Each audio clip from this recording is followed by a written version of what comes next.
And stuff is happening. Lights are blinking. We should be live. Jose, you checking? I'm checking right now. Why didn't you ask me if to check it?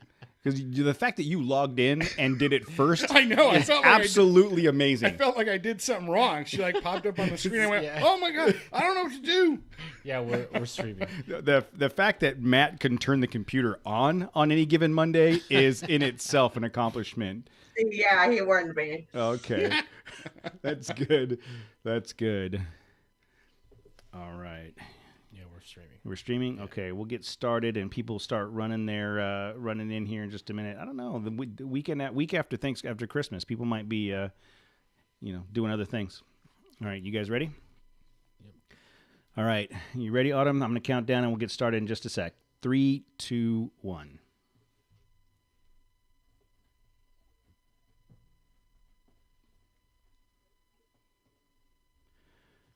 All right, everybody. It is 6:30 on a Monday night. It is On the dot. On the dot. Good for 6:30 us. on the Super dot. punctual It's today. funny how We did it. It's funny how we have to go out of our way to point that out anytime it happens, where we actually show up at 6:30.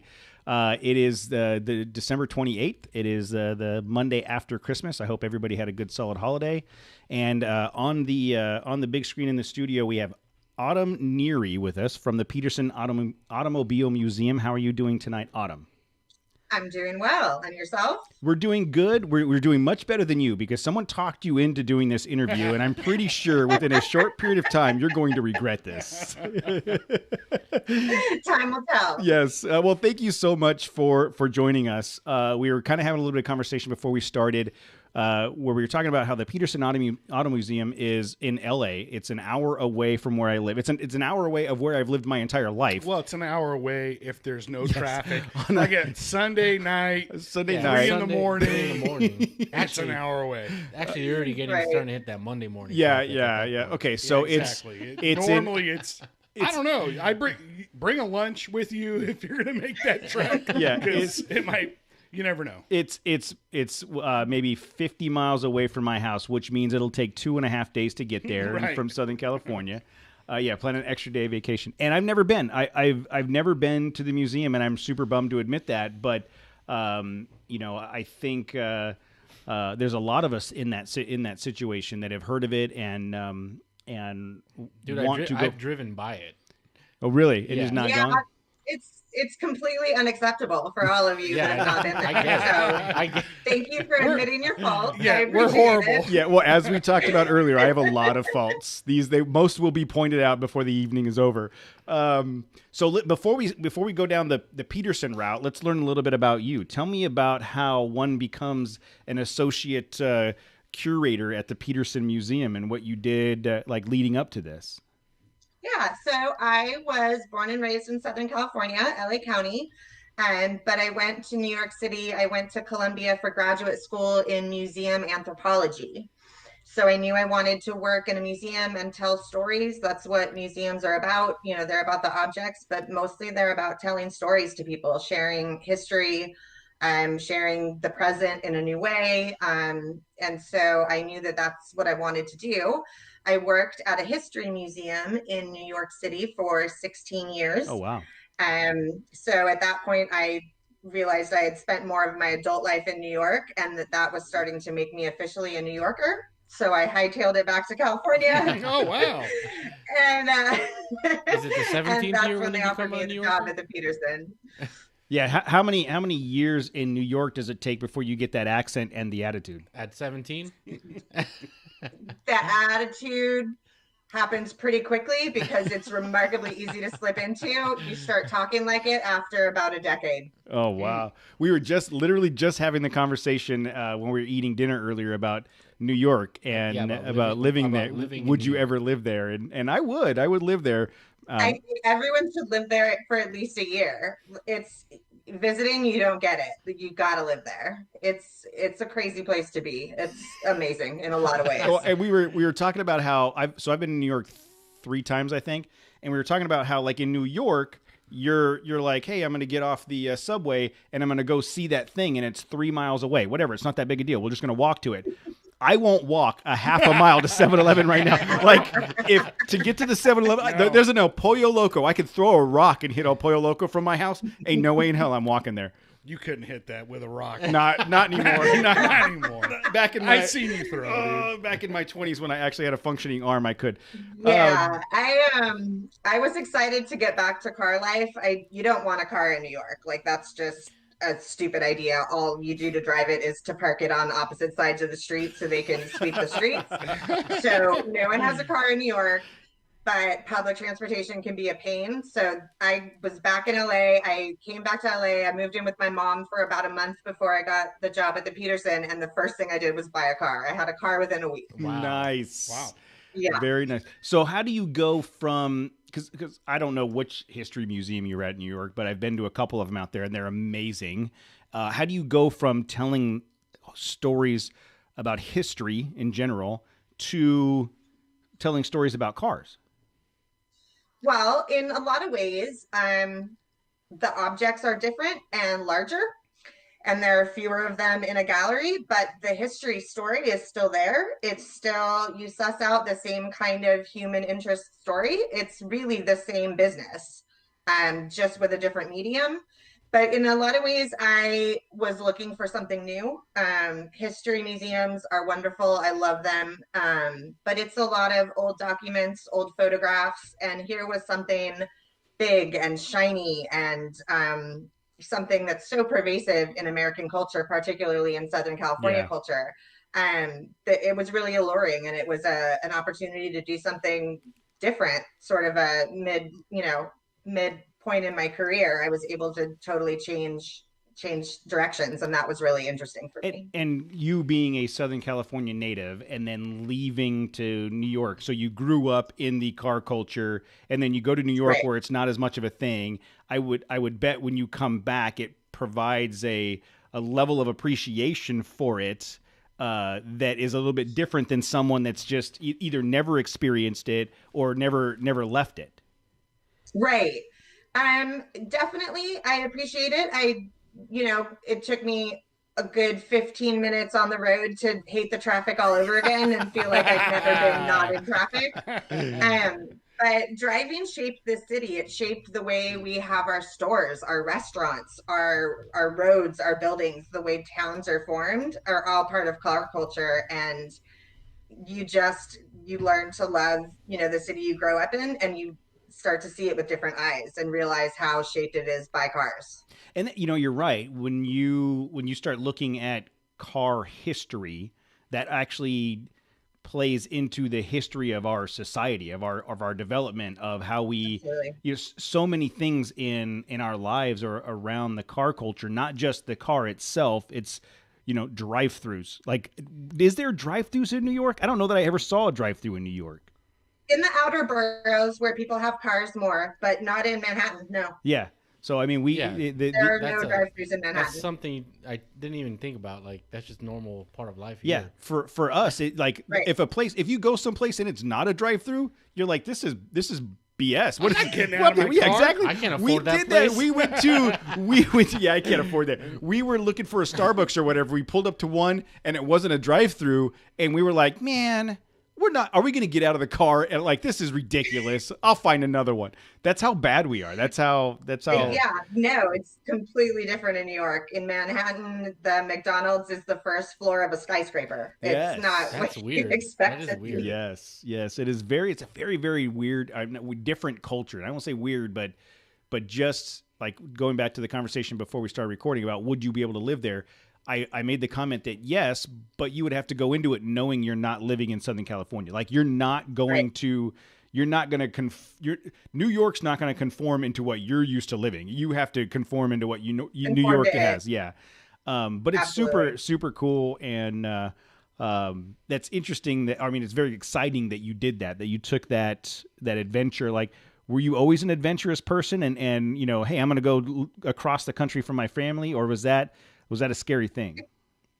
It was a scary thing, but I just did it. Columbia is a great university, Ivy League school, so you get accepted, you go. Yeah. But I just packed up in a U-Haul. I wouldn't know that. Packed up in a U-Haul and drove across the country, and I think I got more adventurous after I took that first big step. Then it was like, oh, being adventurous is actually okay. And I started doing more adventurous things. But coming home was pastime, and it feels great to be back. I've done the U-Haul thing across the country, and it is it's pretty exciting, really, to see like our country's vast, and there's different terrain, and like I remember driving through Alabama, and the forest was Why? Because I had to go through there to get to California. You can't go around. There's no other route. I'll tell you what, it was probably 100 miles of rolling hills. I think it was on the 40, and it was just beautiful. It was so scenic. Then you get into Texas, and it was 3 days of just 3 days of nothing. Texas? Dude, Texas is huge. If you look at Texas on a map, that is not correct. Yeah. Texas is like 4 United States. I'm sorry, Texas. There's nothing there. There's nothing of interest at all. Even the people in Texas aren't interested in being in Texas. The 3 days you got to drive through Texas it seems like 3 weeks, but took the northern route to bypass Texas completely. Yes, she's smart. Yeah. Isn't there a route that goes to like Colorado, right? Go through the mountains and that kind of stuff. Like, I was pulling a trailer and I was 18 at the time, so it was like I didn't have. You had the old Thomas guide, huh? Oh God, yeah. I had a Thomas guide, and I was driving my mom's 5-speed with a trailer on the back. That was coming down from Kingman, Arizona. That was quite. My mom probably will still give me shit about that. So anyhow, did you run out of gas? I hate you. Anyhow, no, we did not. Matt has a tendency to run out of gas in Kingman, Arizona. Got it. So after your adventurous New York 17 years, which seems like a lifetime, and then you come back, you land the job at Peterson. Tell me about Peterson. I mean, I know it's the automotive museum based on Peterson magazine and all the Peterson publishing and all that stuff. Right. But what's the history of the Peterson Museum, and was any of that part of what drew you to it? So the museum was founded, like you said, by Robert E. Peterson and his wife Margie. And Robert Peterson had a publishing company, Peterson Publishing, and they were responsible for a variety of automotive magazines like Hot Rod, Motor Trend. The big names in magazines were all Peterson, automotive magazines were all Peterson products. But he always really wanted to build a museum as a place to educate people on the history of the automobile and to celebrate its artistry and the industry, and specifically its impact on culture, especially Southern California culture. So the museum opened in 1994 at our current site at 6060 Wilshire in what was an Orbox department store. And they revamped it a little to make it more suitable for a museum. But the Peterson that people know today is in 2015, we underwent a $125 million renovation with the complete redo of the interior galleries, but most notably the exterior, which now has these insane metal ribbons surrounding the building. And you see it from anywhere on Wilshire or Fairfax. When you're approaching the museum, you know you're at the right place. So it's a pretty impressive building. But I actually didn't know anything about it before I came back to California and started poking around museums to see where I'd like to apply for a job. I'd never been to the Peterson, and I didn't know anything about it. So I just did a little research and then went down to meet with the director of exhibitions and really, really liked it and liked the vibe. I was going to say, I've been in construction for almost 25 years, and working out in that area, I remember back in the 90s, like late 90s, early 2000s, like, oh, that's that Peterson Museum. And it reminded me of like a department store, like the facade outside. And then I drove by it probably, I don't know, 3 or 4 years ago, obviously post, renovation. And I went, what happened to the Peterson Museum? It was right here. And they replaced it with some modern art thing. Yeah, I didn't realize that it was still the same place. But yeah, it is really crazy looking. It's crazy looking. The ribbons sort of represent speed and motion, and they give you that feeling of like forward thinking, forward moving. It's an insane building. When it was the Orbox department store, they actually chose that as the site for a museum because it didn't have any windows. So it would be safe for objects. So they chose a pretty bland looking building, and it still doesn't have any windows, but it's got a really cool look. And Petersen does, like, the museum itself is focused on, you mentioned car culture and how it shapes everything, but it's not just cool cars. It's like, we'll talk about the exhibit that you've curated, but it's like they've done exhibits like about themes. Yeah, too. exhibits for movies, cars that have been in movies. Prototypes, the prototype vehicles that never actually make it places. I mean, it's more than just a catalog of cars. But they also show like the progression, I think, of like the design or the aesthetics throughout history, like, and you can see how curvy cars were back in the 30s compared to the 1920s and see it evolve, to modern day. Yeah. Yeah, I think the next exhibit needs to be like the evolution of the Toyota Camry. just like, so everybody, yeah, exactly. Just Go on. I mean, think about what's the most popular car in the world. It's like the Camry or Corolla or one of those. And it's not something you would see in a museum. So if they had like 40 of them lined up, that one for every model year, that'd be an interesting evolution of vehicles. No? I'll make sure to get that on our exhibition. Please don't. Please don't listen to him. No, because I don't want the hate mail. I don't want the. I'm in for a Toyota, like history of Toyota. History of Toyota, yeah, sure. but so Petersen, they've got their hand in a little bit of everything, and you specifically came on board. You said about a year ago, and started working on a project. Tell me about this project. Well, so this is the second project I worked on. The first project actually it's called Reclaimed Rust, and it's the James Hetfield collection. Oh. And it's 10 cars that James Hetfield of Metallica fame had created, and they're gorgeous pieces of machinery. And I did an exhibition on that, but those were all cars in our collection. So it was an easier task. Really, it was just researching the cars and writing about them.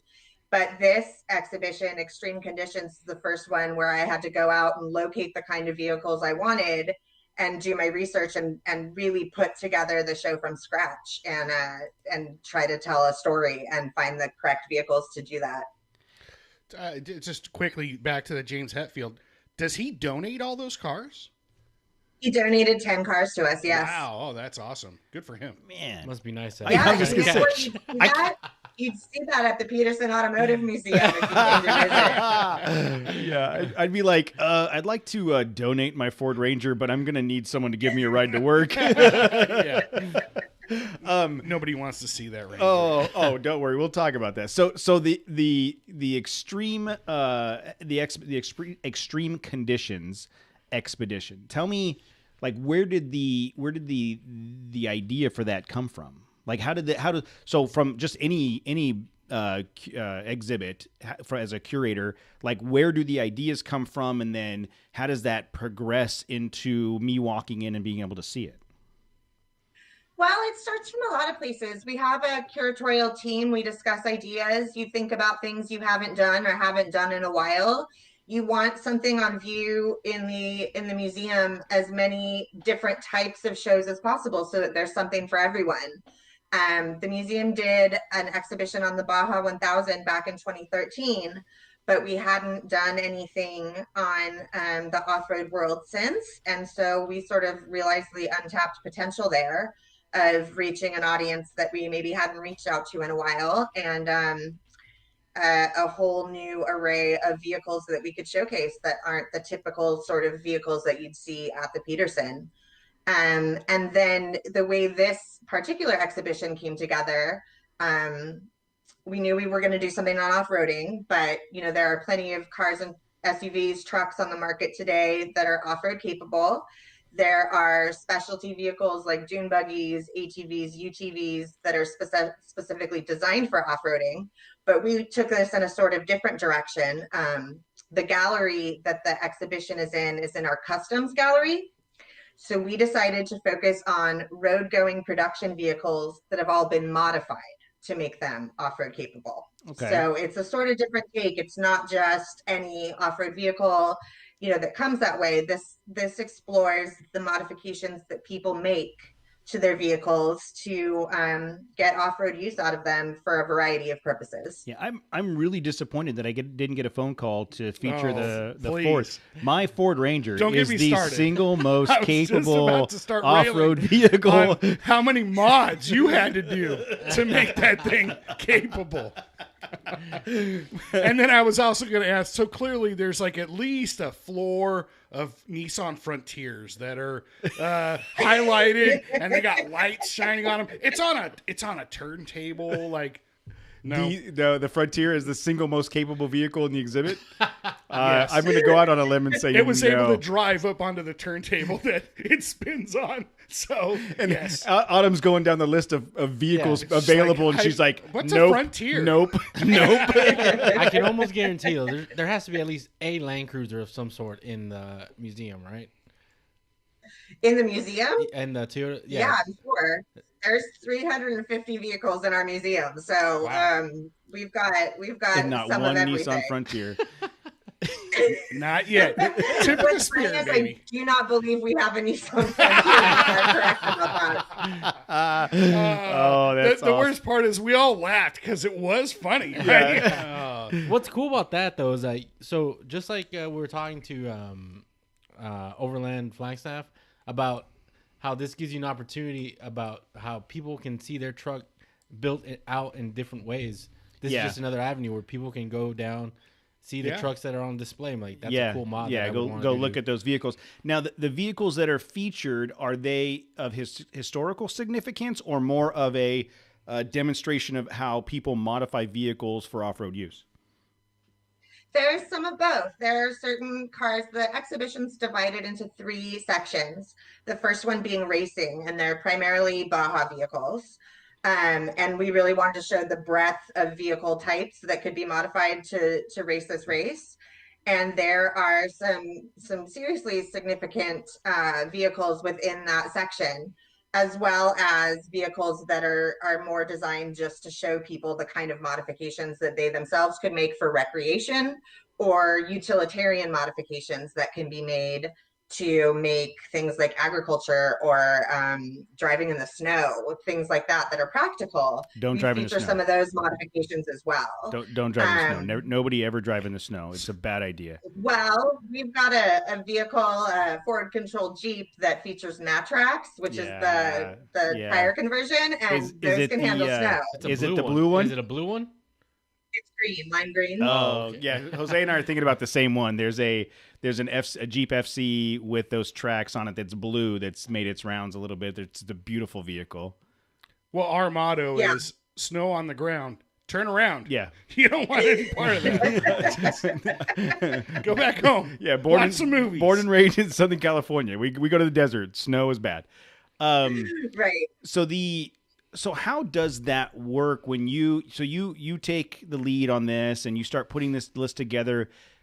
What criteria did you use to identify the types of vehicles that you wanted for this show? So that came a lot of just doing general research on off-roading and on the off-roading history, which for me was very new. I had no experience with off-roading or the history of it. We knew that racing would be a big component. So looking at key vehicles that had competed in Baja or vehicles that you wouldn't expect to see, we've got Snort and Norton, which is a Chevy Nova that raced the Baja. Wow. We've got a Desert Flyer as a Porsche 911. We have a Triumph TR3, which was one of the original 68 vehicles in the first Baja 1000 race in 1967. Wow. So sort of you see pictures, you look through books, and some of these sort of jump out to you as like, this is a crazy vehicle, or this was important at the time, and I want to include those. And then I just started looking at other modifications that were made to vehicles and what I wanted to share with people. So for the recreation section, We've got a 1966 Land Rover with a Dormobile conversion, which basically has the pop top for fold-out sleeping cots, a stove, a sink, a wardrobe built in. And that's something that overlanding is huge today. And so that was a way to show people, look, there's a history to this. Mm-hmm. So we can tell the overlanders they're not doing anything new. People have been doing this since 1960 something. Quit being all snooty and snobby about it. Yeah, dude. VW was putting those pop top campers in their buses in the 60s. You ain't special, millennial. Yeah, the Land Rover, the 66 Land Rover that we got was actually driven straight from the factory where they did the Dormobile conversion and driven to Africa for a big game hunting expedition. So that was some pretty serious overlanding pretty early on. So then you look through the books and you see, I got to have this Porsche 911 that competed in Baja. How do you convince people to give them to you? Because that's the part. How long did it take to say, okay, how many vehicles are in your specific exhibit? 12. So how do you start curating? I mean, how do you start gathering those 12 vehicles? I would expect that the researching to find out who owns them, where they're at, then the logistics of whether or not they're going to loan them to you, and then how do you get them shipped? Walk me through that, because that just seems like as a project manager, that seems like a lot of work. So it helps when you say you're calling from the Peterson Museum. Yeah. Yes. As opposed to the Podunk Auto Museum. No offense to Podunk if they in fact have an auto museum. So we're gonna try that next time. We're gonna call from the Trail Chasers Auto Museum. We did make it to the Podunk Museum, and it's not that bad. Yeah. The Peterson is a well-respected name. It's one of the biggest automotive museums in the world. So the museum already had a lot of connections to car collectors who know other people. So there was some inroads that way, but a lot of it was Googling people's Googling people's names, saw who drove this vehicle, who owned this vehicle. You Google them, you find their Facebook, and you reach out. And for the most part, people are happy to participate. They love these cars, and they put a lot of work into them, and they want to show them off. Oh, yeah. And so the idea that it gets some legitimacy from being in a museum exhibition. I mean, you're saying to someone, your car matters, what you did to this vehicle matters, and people want to see it, and that's the ultimate compliment. That's... you're right. You've convinced me. I'm willing to donate the Frontier for a few weeks or whatever. No problem. When she puts together the Broke Jalopy exhibit, she'll reach out and let you know. Or the exhibit I'll be done with it then. Yeah, so or the exhibit of vehicles that haven't had the interior cleaned in 12 months. Here you go. That's not true. It's 24 months. I've owned that truck for 2 years now. So there are a lot of logistics. We have our registrar, Jennifer Yates, organizes all the loans, the insurance, wall to wall. We're responsible for that thing as soon as it leaves someone's house. These vehicles are worth a lot of money. And we insure them. We take excellent care of them. They travel in covered, they're not just on some open car transporter. These are, fine art and specialty automotive shippers that brought the vehicles to us from all over the country. Wow. So the vehicles make their way in. You guys, I'm sure it's more than just parking vehicles in a parking lot. There's so many other things that go into the exhibit, like the backgrounds and like you said, the write-ups and the history. How many people on the team participate in building that exhibit with you? Well, we have a graphics design team who sort of does the background graphics, chooses images, lays out the type.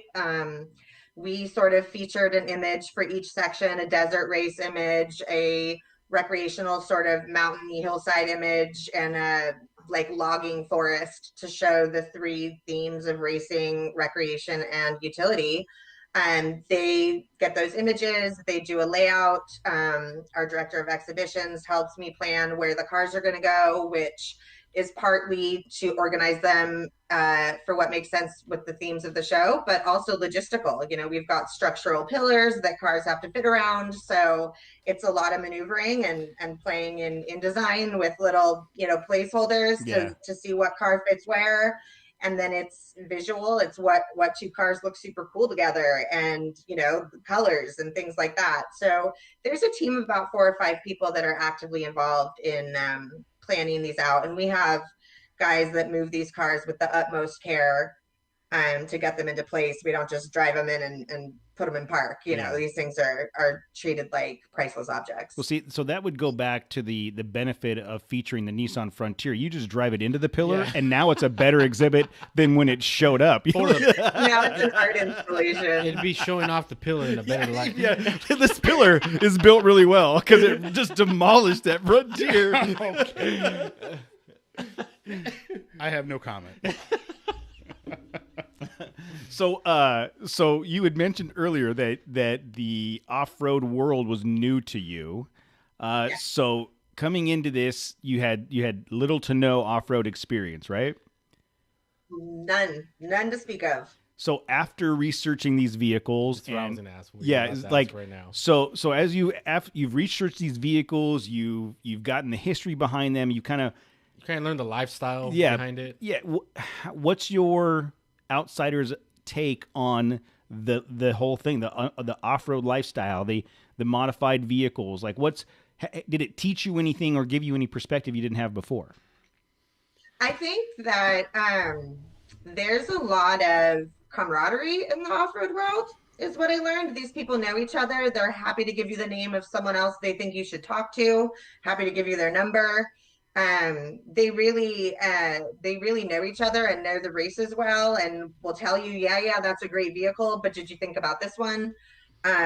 Usually, like, did you think about mine? Yeah, I was gonna say, Matt's Frontier's great, but you don't want it. It stinks. You don't want that one. I got a Ford Ranger No, for it you. goes after mine. Yeah, I was really impressed with the openness with which people especially in the racing community, were willing to talk to me about the history, talk to me about their vehicles, other important vehicles, and really embraced me. I had some great people along the way that it's unique. We have another exhibition up on supercars, and those tend to be singular owners of very exotic, rich cars. I don't think they all hang out together at some fancy place.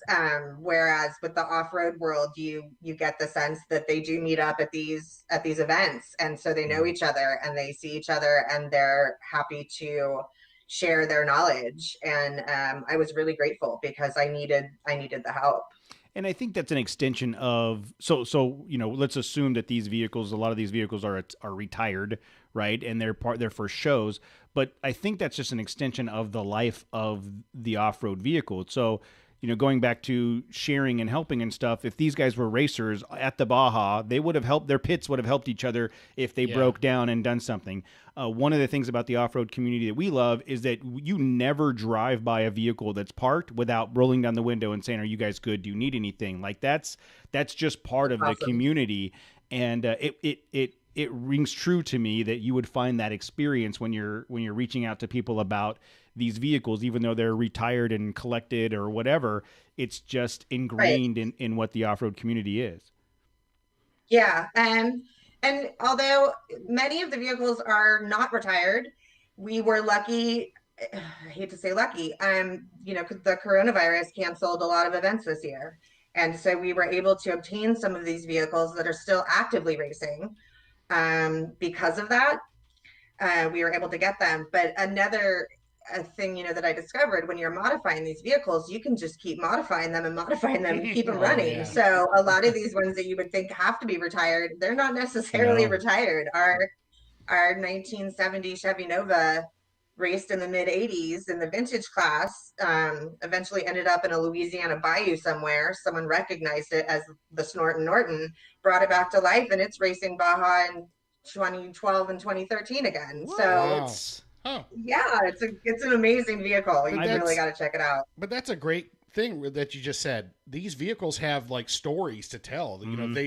They have individual accomplishments, or and through their builds even, maybe maybe at first they competed in, like an amateur class or whatever. And then later on, somebody got the bug and just, I got to drop another $100,000 in this so I can do Baja or whatever. But I think that's pretty special. Well, and going back to our conversation with Kevin Jones, an Ultra 4 racer, his vehicle is a legacy retired original Ultra 4 that he's putting life back into. I mean, these vehicles, to your point, can be modified and lived on forever. There might not be much left of it from the original, but the legacy is there, right? And I'd never heard of the Snorton Norton, but when I pulled up pictures of it, I remember this vehicle, this Chevy Nova, yellow and blue and white. It's super cool.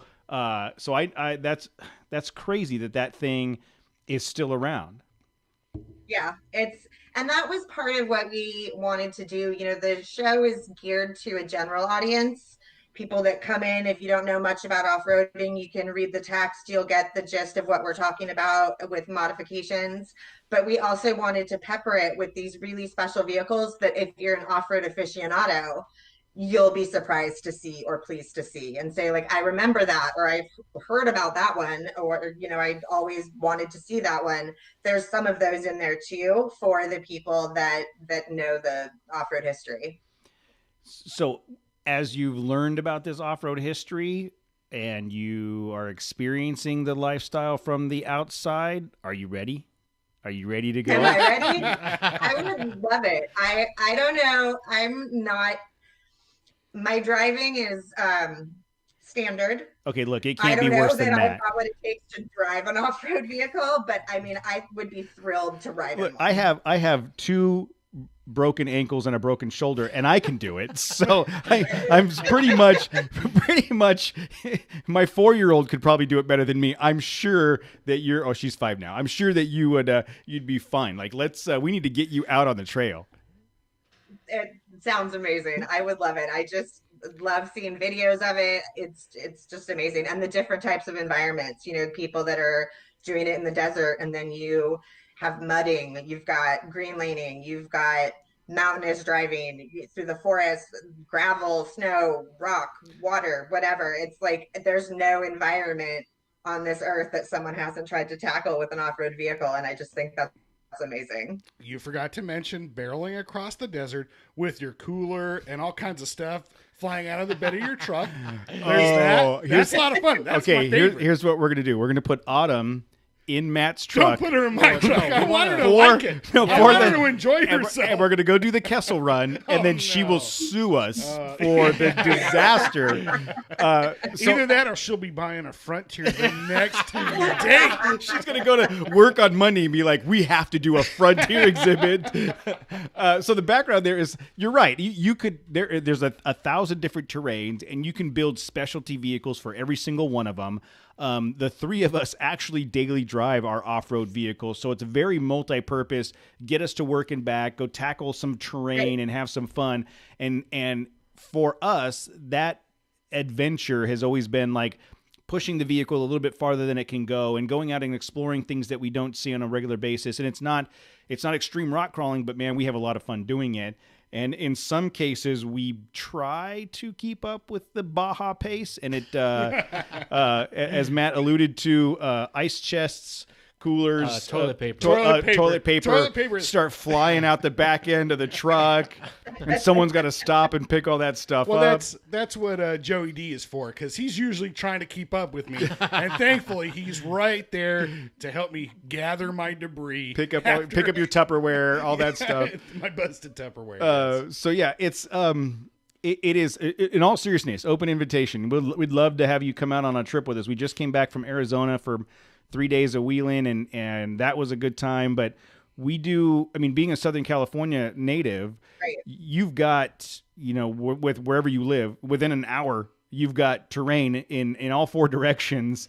That right, is just, even if you just did the here's a tip. If she lived in Long Beach, she couldn't go like west. I'm just saying, because you can't drive on the beaches anymore.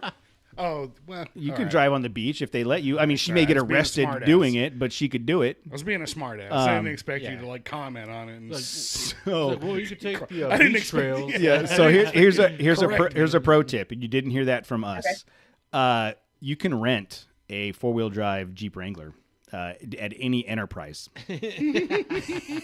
And a stock 4-wheel drive Wrangler is very, very capable of hitting Right. some of the most, some generally fun trails. Cleghorn Trail's Yeah, a you good would shock one. yourself. You would shock. I can't believe I just Santiago Peak. Yeah, I can't believe I just took this Jeep up this Yeah. thing, whatever it is. So just you can rent it for the amazing. day.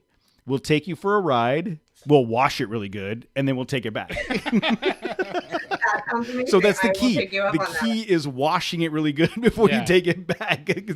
And they're like, "Did you I got a power washer. You know, with this- did you detail this? I don't know what you're talking about." Yeah. Yeah, I'm returning it like I got it. Yeah. And I've told the story. Wasn't there a bumper on back here? Yeah, I've told this. No. I've told the story where years ago, 3 of my buddies went to Enterprise, rented 4-wheel drive vehicles, and we did the Mojave Trail from Laughlin all the way to Barstow in a rented Jeep Wrangler, a Jeep Liberty, a Dodge Nitro, and a Jeep Grand Cherokee. So we could do that. We could do that. Those poor vehicles. I know that. Yeah, they'll never be the same again. So I'm assuming you don't currently drive a 4-wheel drive vehicle. I drive a Jetta. Okay, that's not a 4-wheel drive vehicle. Although Jettas are cool. It could be maybe all-wheel drive. It could be. They don't make all-wheel drive Jettas. No, All right, not the thanks, Jetta. Jose, the encyclopedia of vehicles. That was a VW guy for a long time. At any point, have you considered it after this? Were you like, wow, it'd be cool to have one of those? Like I definitely would want it for like a weekend driving thing. When I see these like huge vehicles or like these huge tires on the streets of LA, like I live in Koreatown, and I'm just like, how do you ever find a place to park that thing? Like it just seems so impractical. But, you know, as much as a car is impractical in New York, like some of these vehicles are impractical for downtown LA. So I would want it to take out and about, but not for a daily driver. Well, that's something that we comment all the time because overlanding is so huge now, especially in Orange County, that you see people driving around in their Toyotas and their rigs with their rooftop tents just every day, that you just make that part of your life. Like, well, I'm going to go to work for the week, and then you just sleep out in your tent. And then, because there's so many of them. And that brings me to my next question. Is the Peterson Museum, can they accommodate all the off-road overland vehicles with all the tents on top? Where are they going to park when they come to the museum to see your exhibit? That is a valid question. Our parking structure has decent enough height on the ceilings. Okay. I think we've got upper levels that are open, so Okay, they go. can definitely find parking up there. And I'll tell you, those big trucks you see with the big tires driving in LA, they don't live in LA. They live out here in the Inland Empire with us. they live out here with flat us. billers over Yeah, here. they live out in the desert in the Inland Empire with us, and they drive into LA for work because they have to. They hate it. They don't want to be there, and they turn around and come back and park their big ass trucks in their driveways. That's how that works. That sounds more like a likely scenario. Yeah. Yes.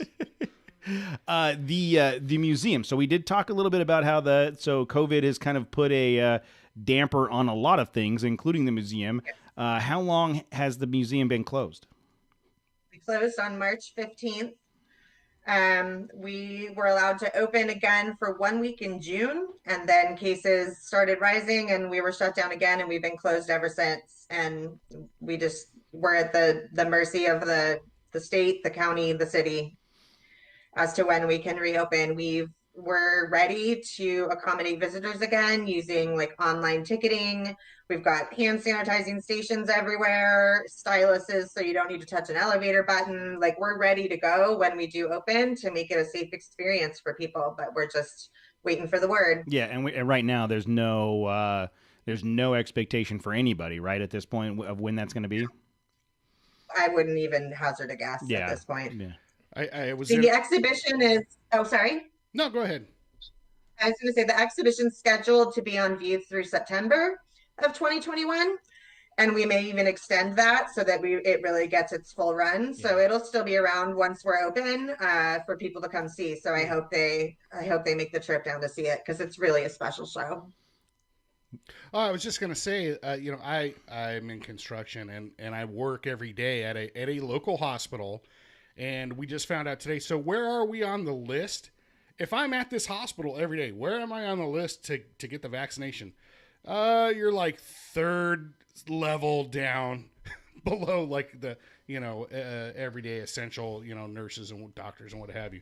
And there was still no specific date. It's just, it's coming. We'll let you It'll know. happen. Yeah, exactly. Yeah, they'll let you know. Who will let me know? They. Somebody. Yeah, Somebody. museum curators are not high on anyone's list. Neither shipping and receiving. If Yeah. we could somehow, this is what you guys need to do: is get the vaccinations, and as people enter the museum, boom! Yes, it's a like two for twofer. one. It's a two for twofer. one. Okay, look, this is how marketing works here. This is Hashtag me. Hashtag Matt I came up came with up with it. that. All Hashtag right. you can't Thank steal you. it. Hashtag Same needle. Hashtag. So yes, we do a Peterson. We do an extreme.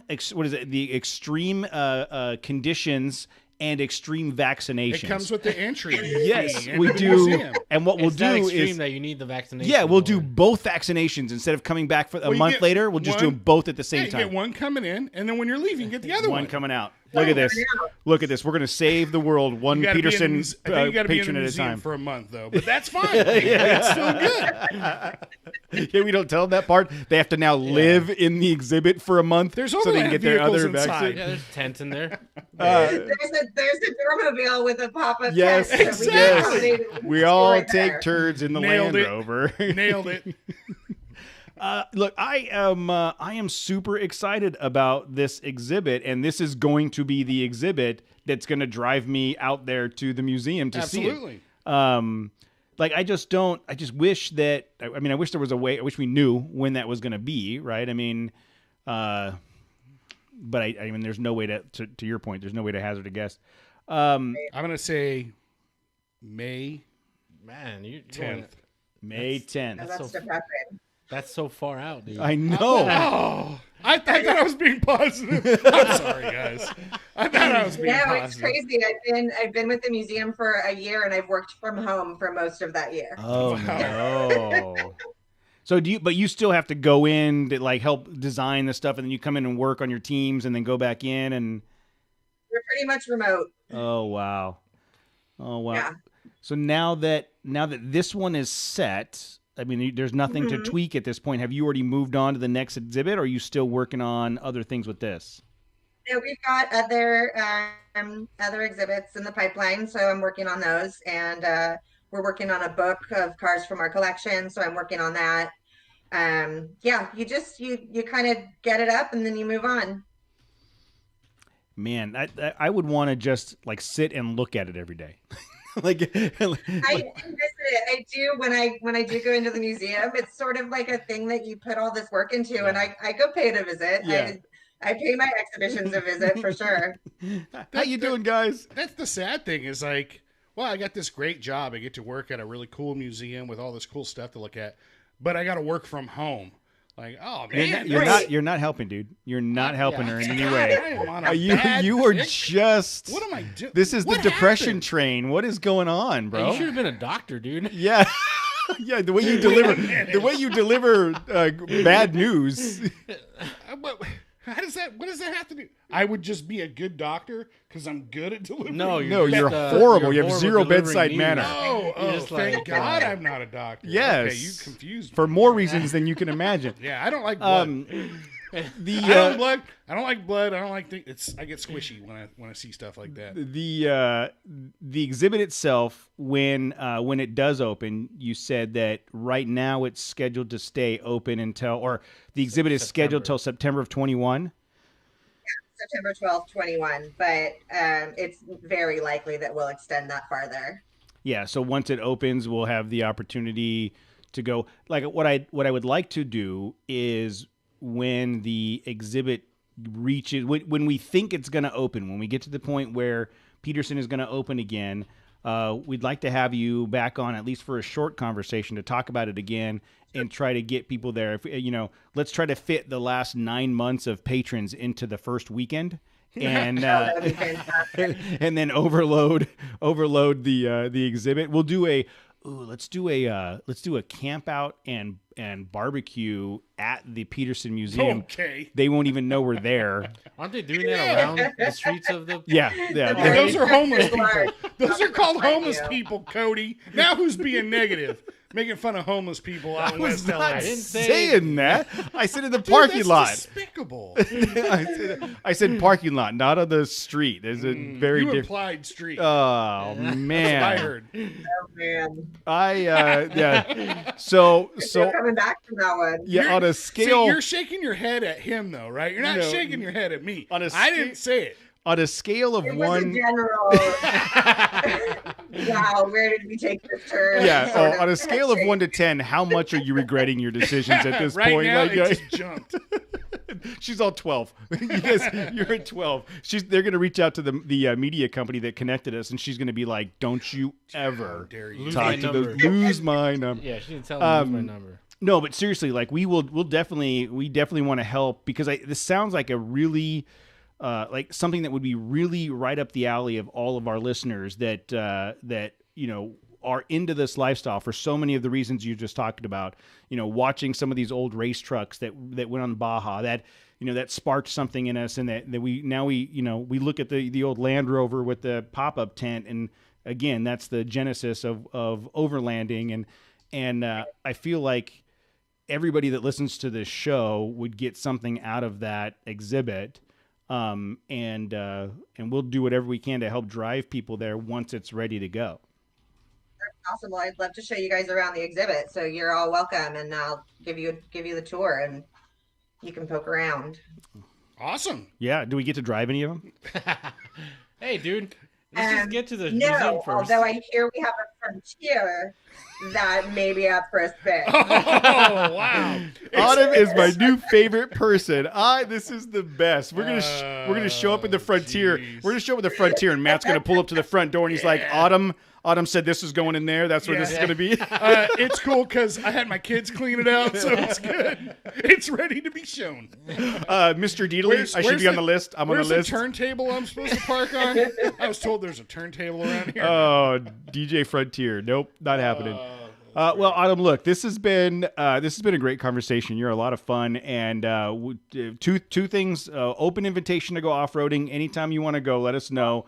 We will take you. You will probably regret it, but we'll take you anyways. Just like this interview. Just like the interview. And then when the exhibit does get ready to open, we'll be keeping an eye on it. But do please reach out and let us know so that we can help promote it and try to drive some traffic there, because I want to go see it. This is going to be the first thing I'm going to go see at the Peterson Museum. Yeah.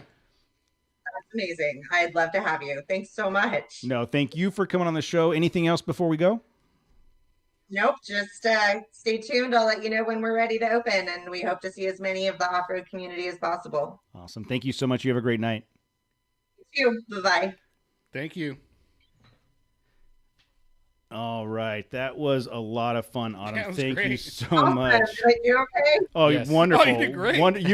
You were fantastic. You didn't take any The- offense to any of my. And the fact that you were ready to rip on the Frontier at a moment's notice, like, know. boom, you knew exactly what to Yeah. do. You got the gist of the show the first 5-10 minutes. No, this sounds awesome. I really, really, really want to see it. I hope it does get to open up so we can go check it out. It'll definitely be a team field trip for us. Awesome. You'll love it. It's really great. There's some great vehicles in it, and just some cool modifications, some cool customizations going on. All right. What's the next stuff you're working on? Anything new? Like anything you're really excited about? Yeah, so we're working on a show about Pininfarina, the Italian coach building company, and sort of their history with. It's more of a design show, so it looks at their design evolution of a variety of really beautiful cars. And like I said, we're working on a book of highlights from our vault, which is the ground, like the underground of our museum is our vault, and there's 250 vehicles in there. Oh, wow. And covering 120 years of automotive history. So we're picking out some treasures and writing about those. What, just off the top of your head, what do you think the value of the vault is? Like if you had to hazard, if you had to throw a Priceless. guess. Oh God, I have no idea. Priceless. There's probably There's- cars yeah. that are just There's specific one cars off- that are one-off priceless. cars Yeah. down there. Yeah.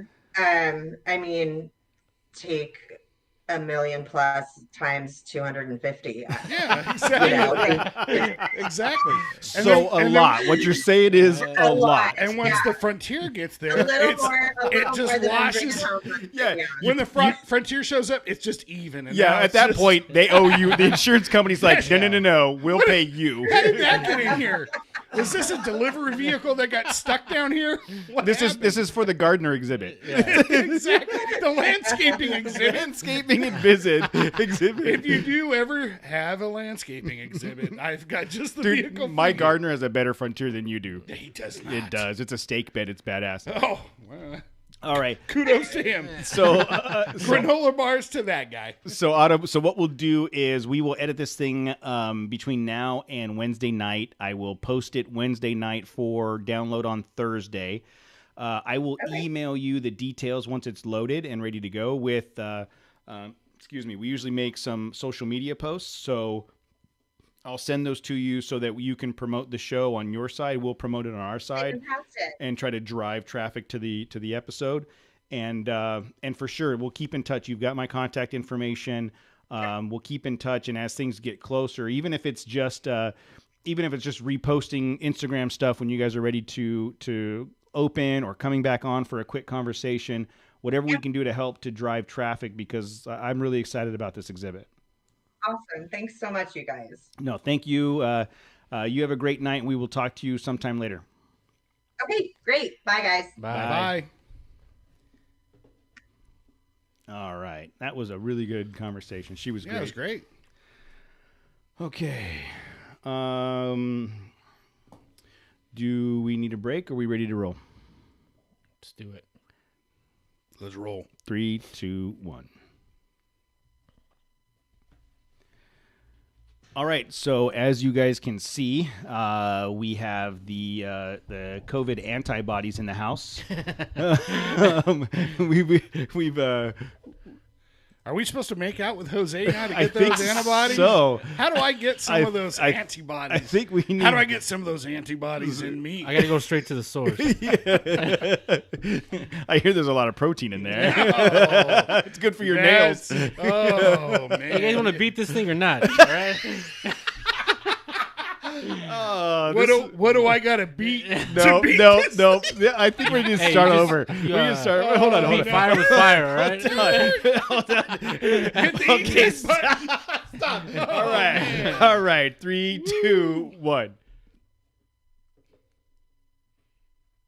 Okay. Hey, everybody. So that was a great conversation Hey, did we with just Autumn. edit that? We just edited that. It may or may not find itself at the end. The Autumn was a lot of fun. Really good conversation. I'm legitimately looking forward to that museum exhibit when it opens up. As you can see, we're all three of us are back in the studio again. Jose, are you still glowing orange and green, or like what's the deal here? Nah, the green part was just that was always pre-COVID. But, Oh, okay. no, I'm good now. Well, as good as possible. Yeah, as good as it's gonna get, I guess. The listeners want to know, man, how bad was it?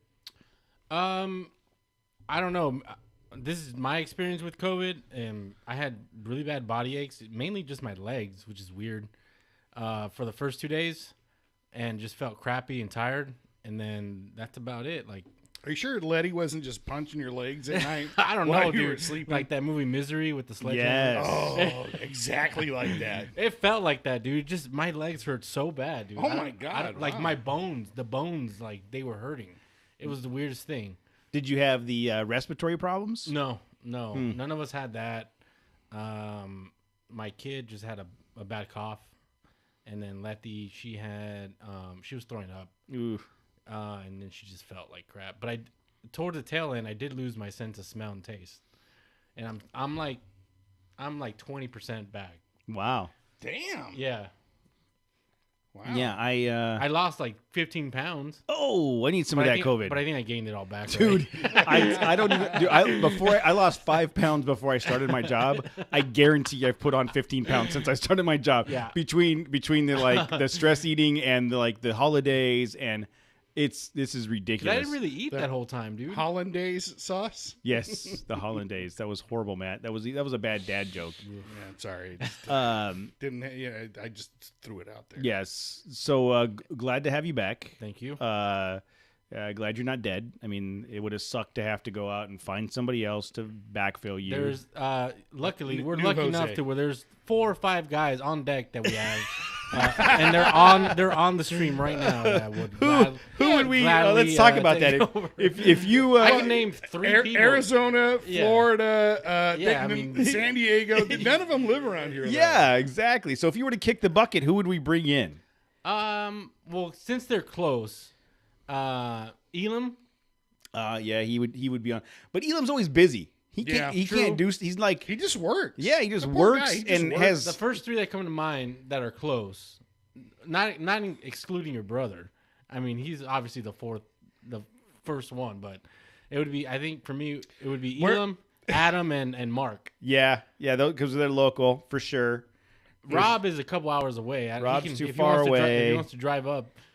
Yeah, Mud Raider's too far away. Yeah. Tim's too far away. I mean, if they want to relocate for the show, Exactly. that's great. We have a relocation program. Yeah, it's called sleeping on the other side of the house. It I over mean, here. consists of there's a exactly RV on the side right here. It consists of exactly $0 and us not helping in any way. That's our relocation program. I think Who would be part of our Voltron? You know, like. Sorry, I had a flashback to campfire talk a Yes. couple weeks ago. so don't kick the bucket so that we don't have to go I'm not through that planning process. on it anytime soon. Well, good. We talked quite a bit about the winter expedition, which obviously you missed. It's unfortunate, but we have had some conversation about hammers, Yes. and I think the last conversation was not really putting together an event, just picking a location and saying we're going to And be we'll be at this there. location. So we need to pick that location. I don't know how and when to do that. I'm working on it. I'm researching. Okay, Jose, good, because Jose's working on that, and Jose committed the winner of the Kevin Jones follower giveaway. I have the swag bag all boxed up, but didn't get to mail it out today, so Yeah, Jose's going to do that for I'll tomorrow. get that mailed out tomorrow. Mud Raider says the voice of reason cannot die. Is that what you are? Are you I the don't voice know. of reason? I didn't think so. No. I thought I was the. I thought you were the Encyclopedia yeah. Britannica. Well, Encyclopedia Well, of I'm Nonsense. Just, yeah, just I know facts of nothing. Yeah, Like, exactly nonsense. Like, The Encyclopedia of Nonsense, Yes. right? That would be Uh-huh. you. I'm the killer of fun. I'm the fun yeah, police. the fun police. Yeah. And what's you're Matt? Buzz Killington. Is, Yeah. is Yeah. you are Buzz Killington. You are Buzz. You're that. Yeah, exactly. And what's Matt? Matt is He's. Captain Good Times. Yeah, I would say he's the party. Can I be Captain Good Times? good. Times. He's Will Ferrell in old school. Oh, my- Colonel Good Times. Captain. What's higher, Captain or Colonel? I don't know. Colonel. Yeah. Yeah, but Maybe I'm Captain Good Times, trying to earn that promotion. you want to have a little chip on your shoulder, you know? Okay, I agree. All right. All right, Captain Good Times, Encyclopedia Nonsense, and the Buzzington. Buzz Killington. Kill Buzzington. That's Kill that's Buzz. us. Either or. So let's talk about your spare tire carrier. I haven't gone out to look at it yet because it's Oh, raining yeah, and I don't want to yeah. get wet. But how's it been since you got it on? It's cool. Like it's one of those things that you can't really appreciate it because unless you go on a trip because it's just back there. Like the spare tire. I see the spare tire now. It's like cool. I have a spare tire with me now. But it's one of those things that it's like you when you do it, you appreciate it when you go on those trips. And I can't wait to go on a trip. Yeah, yeah. Because now, like we talked about, all of the space that was being taken up in the back of the truck Yeah, is I mean, now. a 35-inch wheel or a tire, and then the 2 fuel cans. Like that's already, a third, 2/3 of the space back there with the seats folded, without the seats folded up. Yeah. But But yeah, stuff's out of the way, and it's secure location outside. So So is that the that's when we're breaking it in? Is Hammers? no, hopefully, weren't we going to talk about scouting trip before? We Was that were off talking about a air? scouting trip. We I talked. don't we know, I don't know talked- if that was an off-air. It was an off-air. It was conversation. an off-air conversation. Thank you, Jose. Way to go, Jose! I didn't say Way to when we go. were gonna do it. You ruined the last episode, and you're well on your way to ruining this episode. Well, it's a welcome back. Welcome back. All we need is one thing. Yeah, we had talked about finding a day between now and Hammers to go out and look at. I didn't say when we're planning on going. Okay.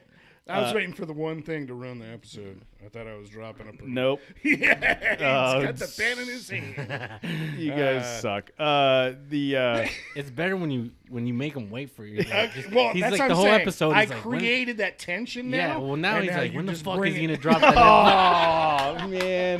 Yay! High five. Good to have you back, Jose. Well, it's like he wasn't even missing because Kevin filled in Yeah, and dropped exactly. the F Thank you, bomb. Kevin. He sent me the text message. He's like, "That's so awesome that Kevin dropped the F bomb for me." It's great. So Kevin, thank you, Kevin, for that. He did it with style too. He He's like, did too. Oh, he Like he did. snuck it in. yeah, that's Yeah. the funniest part. That's- It's like, Yeah, he snuck. Snug it right in there. Said- and drop that F bomb.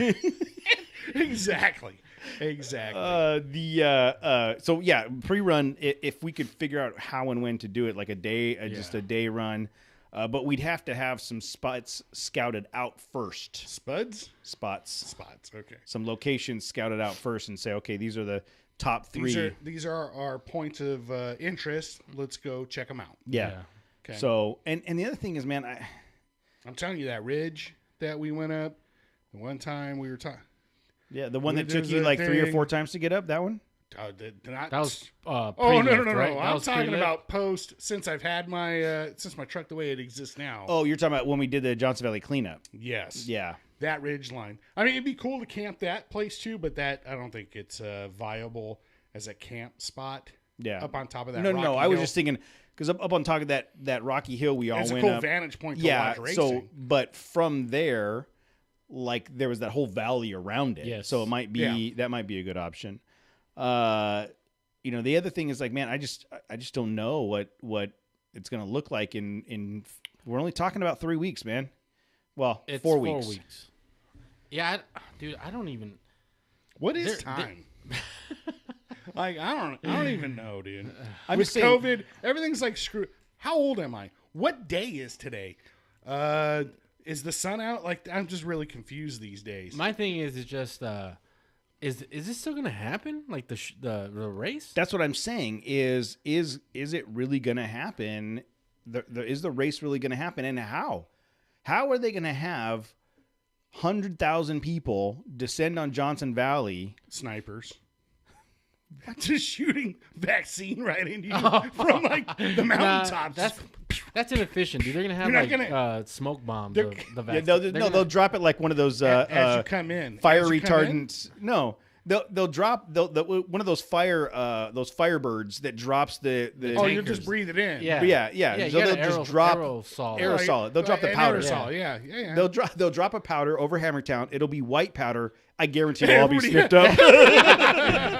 I was, Not 1 ounce will what touch the direction ground, you dude. before it hits the ground. Shirt's white, any other color, people are gonna be like, "What the hell is this?" if they were to drop white powder over Hammertown, Not everybody's 1 ounce cured. will fucking touch the ground. Oh, come on Oh, again. sorry, dude. But That's, yeah, what does that say of our opinion of Hammertown? That's pretty bad. That sounds horrible. That was Jose and Cody at Trail Chaser. It was not that. so we just need to see if that's actually going to happen, and if it is going to happen, do we want to be anywhere near it? That's the other the other the other thing, piece too. of it is well, and we talked about that. Even if we were to camp out there for that weekend, We're not going. we're into not going to Hammertown. Hammertown.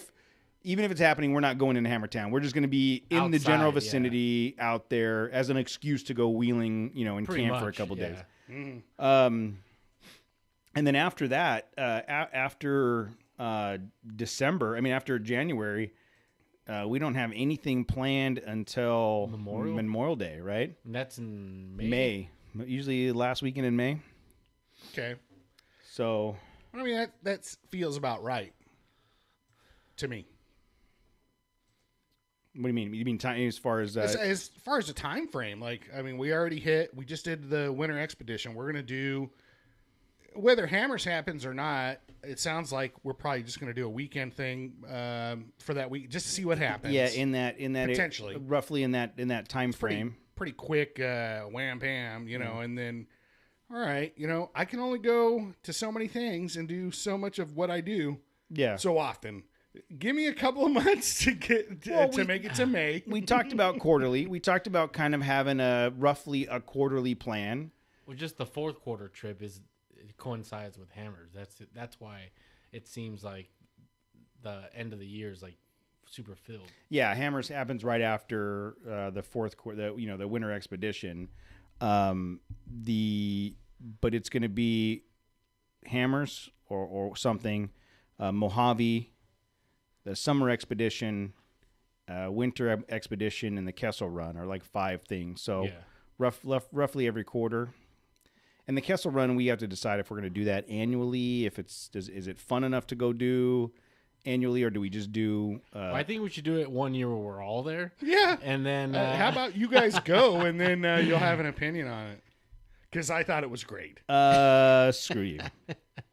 Screw you. And then if after we all attend and it's still not a hit, then maybe we can talk about Okay. So 86 in it. So it sounds like So what Kessel you're Run saying is is you guys go to Kessel Run, then it sucks, and now you don't want to do that'll it. be the All it's right. our fault. The Kessel Run Yes. sucks. Look, we don't even know what kind of a cast I'm going to be in at that point. That's true. So funny story. My mom. Could be in a hip. Yeah. Oh shit! My mom said that over Christmas, because we didn't go up to see my parents in Big Bear. It was just we decided not to chance it. You guys went to my house. It's crazy. Which is even a worse idea. Yeah. But she said that they had gone through a couple of old home movies, and she said, "You know what's funny is you were in a cast every other year." And I started thinking about it. Broken ankle at 12, knee surgery at 13, hand surgery at 16, and the knee surgery and the hand surgery was both at Christmas time. Like I'm like, yeah, it's kind of like been my thing. But then from my from end of high school through most of my 30s, I had a pretty good run there. So should we just start calling you Mr. Glass? I thought about that. Mr. I'm Glass. kind of Mr. Glass. I really But am. without his superpower. How about that video I sent you guys? And it's that dude trying to do a wheelie on a bike in front of his kid, and he not only did he wallop on his back, but the bike somehow shot into his crotch, and then the kid was like, "Dad." Yeah, Matt then sends you're this all, video. Hey man, it's I'm a little traumatized. I A said, little That's PTSD. Yeah. That's exactly how it went, dude. I thought No. I was looking like, is that him? Was that like Neighbors? No, camera? because in my scenario, I actually got up into a wheelie and got to pedal a handful of times, like 2-3 times, and then fell sideways. Like the bike didn't shoot out from underneath me. Oh, you went like Yes, I fell sideways onto my shoulder. I would have much rather fallen straight back onto my back. Then I just had a concussion and maybe a broken skull. Probably way easier to deal with than a Your shoulder. nads would have been smashed. The way. Look, Who cares? Who's All right, who's all right. using those at this point? Like, You know what? Tammy probably had them anyhow. yeah, in her purse, so. I didn't have they them would that have been day. fine. They were around her on her ears. Yeah. I look at that point. It's not. No one cares. So I mean, I guess the plan is at this point to see what Hammers looks like and then go from there. I mean, Mojave's still an opportunity, which we are planning on doing. We'll just have to scope out what that looks like. Well, I liked what we did last year, where we didn't go to the hotel in Laughlin. We just went out to Laughlin, jumped right on the trail, and camped 2 nights versus camping 1 night. So I think we do that again for Mojave. I wanted to go from west to east. I know, because you want to go gamble Go for on. a Yeah. night. Yeah. No, it's called the poker room. I want to hit the Yeah, poker that's room. what I'm saying. Okay. I I just said what I wanted to do. I know. I don't think May is going to be enough time for Laughlin to disinfect itself. No, it's I like think Jose so. said. The last thing you're going to worry about in Laughlin is getting COVID. Yeah, dude. It's right. Skeevies. Like, some other stuff that's like even worse, like double skeevies. Yeah, you might get some leakage on the way back. From where? Nope. That's the thing. Nope. That's the thing. Nope. You don't know. Nope. You don't know. Buzz Killington is coming in, stepping in Yeah, right but they have here. a shot for you. You'll be all right. Stepping in right here, Buzz Does Killington. it come with a COVID shot? I think by that okay. point it's gonna be like a cocktail of. Cocktails. In Laughlin, they're walking around. Syringes. The cocktail waitress is got a cocktail. Oh. Damn it. So That's good stuff. now that we don't have any credibility left, we've You gotta have it to I lose guess. it, right? That's true. I guess we don't really have anything planned between now and then. I'm sure there might be some day runs here and there, Yeah. but Hopefully. I think after this weekend, I mean, we got a long weekend this weekend. After that, it's going to be back to the grind for a while at least. Now who's being Debbie Downer? Why Yeah, you gotta dude. like stomp on my soul? You're gonna just Is there ruin the ti- first Yeah. 4 or 5 months of 21 for me. Speaking of Soul, God. you guys watched part of Soul. What are we doing now? It was a good movie. Do you want to start crying? I did cry in that Oh, movie. my At the God. end, I did. Well, I saw like the last third of it or whatever. I don't know what's going on. There's a lot of I don't know what the movie's about. It's So. like a- So I Soul, saw a lot of cartoons. Soul on Disney figures. Plus is a great movie. Go where? Mud Raider says Buzz Killington to nowhere and beyond. To nowhere and then some. That's my motto. That was this Christmas holiday, and I've spoken to a lot of people like on the phone and stuff today, like coworkers and whatever. And hey, how was your holiday? We just sat around with the family, stayed at home, watched a bunch of movies. Yeah, I think that's what everybody did. Yeah. Like that was like a popular thing. It's just make sure you clear out your Netflix list or whatever and watch that horrible Wonder Woman movie. Oh, I want to watch it now just because everybody has said it was so bad. It's just stupid. Really? You Yeah. like it? Did you watch it, Jose? Yeah, I saw it a couple days ago. And you liked it. I didn't think it was bad. Like I was surprised that it's getting as much bad press as it's getting. It's just dumb. So that's why I want to watch it now, because now that the expectations have been set so Yeah. low, I will probably enjoy it. It was entertaining. Like it wasn't like I didn't think. It was Gal Gadot in Yeah, a Wonder Woman exactly. costume. I mean, Gal Gadot jumping around. Come on, there's a certain number of stars you're going to get just off the bat. that's Yeah, that's see, right. Adam's like it wasn't that bad. Yeah, it was fine. It was one of those movies that you just watch with.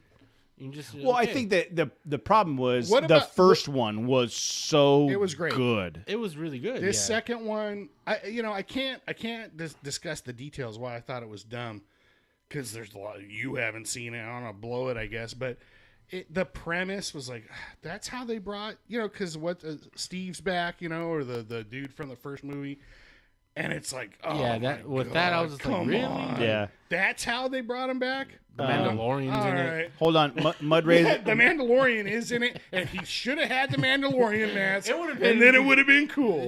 Hey, Mud Raider, you have your. You have it right. Marvel is greater than DC All d- for all sure. day, every yeah, day, for yeah. sure. Which is just ridiculous. When Sorry, you- Adam, you're incorrect. Man of Steel was like okay, Oh. but it's not over anything. That Man of Steel is like not even mid-pack Marvel movie. No, Adam, can you log off of YouTube at this point? Yeah, Adam, lose my number, dude. I Don't don't, ever call I don't me think again. we need your bad juju. Your man. Look, if that's your judgment, I'm scared at you watching this show. Yeah. Like, Yeah, now I don't feel good. now I feel like our show is Sucks. a piece of shit because you like that Man of Steel movie. You guys were mid-pack, dude. That's all. That's Yeah. just So all it is. apparently we're decent enough to watch, but no one's really talking about it because it's not that That's good. it. But that Henry Cavill's pretty hot. He's maybe he's a sexy man pajama. I don't deny that. I mean, I know my sister would trade you in for him in a heartbeat. yeah. Yeah. I the would- way- I the would way- trade me in The for way him. she speaks about Henry Cavill is Yeah. like, that was in their episode. They Yes, talked yes, about Henry Cavill. yeah. Which is, I mean, Hey. she likes Henry Cavill. You understand why she ended up with Matt. I mean, yeah, there's guys. a striking resemblance. Striking. Do you know how his many? nickname is Man of Steel. more Some- like tin or aluminum. Something Some of, sort of malleable steel. something Man of, of aluminum can. Can I just say something of steel before you guys cut me off? And do you know how many capes I have? I'm tired of wearing these capes to bed, honey. It's embarrassing. Oh, damn. When Henry Cavill grew out that mustache for the Mission Impossible movie, did you have to cut your beard off and just wear the mustache? No. What movie? That So when they were filming the Justice League, remember? Yeah. He was filming that mission. And they had to like they had to digitally reshoot. remove or something. Yeah, it came out something. horrible, but it was for that Mission Impossible. Yeah, look, that's the least shitty thing about that movie. Like, that's it. That's what everybody's going to complain about, the shitty CGI to get rid of his mustache. How about let's get some real stories or In Justice League, that movie was a shit. It was all right. It was another okay, whatever. It's Cody's sister blind. Look, I can't vouch for her vision. I'm just gonna say, I don't know what to say. I got that's Mud Raider. yeah. She's just got low standards, dude. That's it. Yeah, low standards. So now that the Trail Chaser movie section is over, anything else? I mean, anything? Everybody have any good off-road stuff for Christmas? Anybody get anything off-road related? I got a impact gun. Oh, no kidding! What kind? DeWalt. No kidding. Yeah. I was excited about that. I could have used that a couple days ago. So I told you guys I was driving one of the trucks for work. Oh, your work truck, yeah. Oh, So you tell me about this.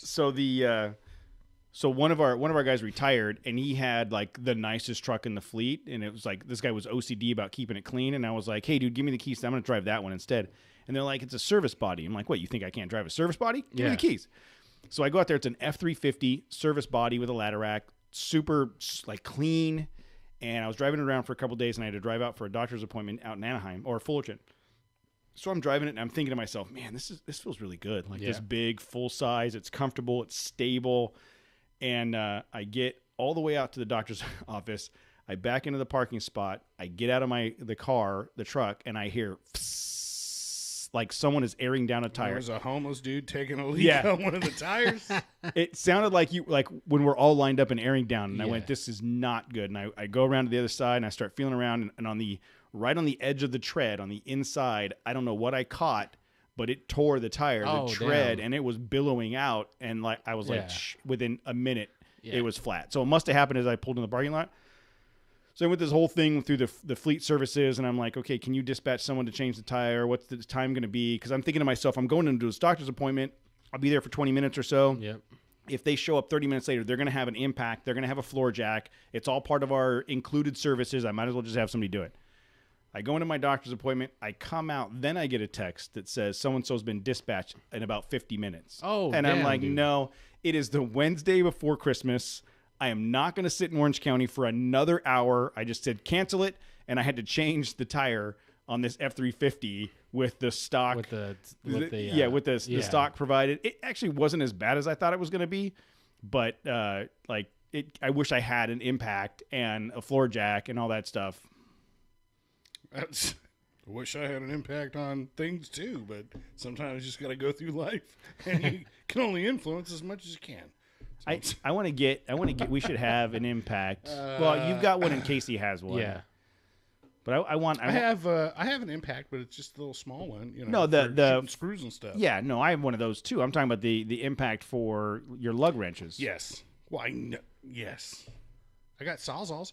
I brought a Sawzall, as you guys obviously remember, the Winter Expedition. And I also had a grinder with a cutting wheel. I could have cut some steel if I wanted to. So I got tools. Way to go, Jose. Welcome to the Tool Club.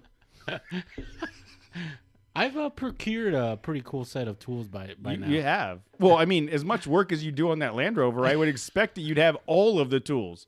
If there's some random tool you need to change the door handle, you probably have it. Nah, I stepped up my tool game when I had to fix the floor at my house, my old house. Oh yeah. And did all that stuff, all the carpentry. Yeah. Did you use that as an excuse, honey? Yeah, I I could was like, save us a lot of money if I do it myself, but I'm Yeah. gonna need to spend some money on that's tools. when I procured a lot of my Yep. tools in that little event. Nice. Yeah. Well, so if anybody gets a flat tire, go to Jose and have Jose use his impact to get it done. All right, man.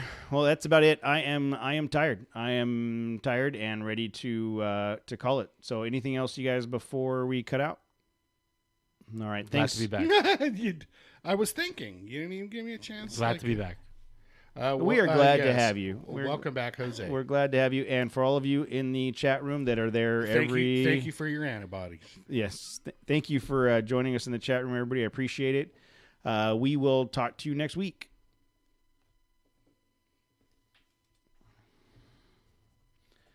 All right.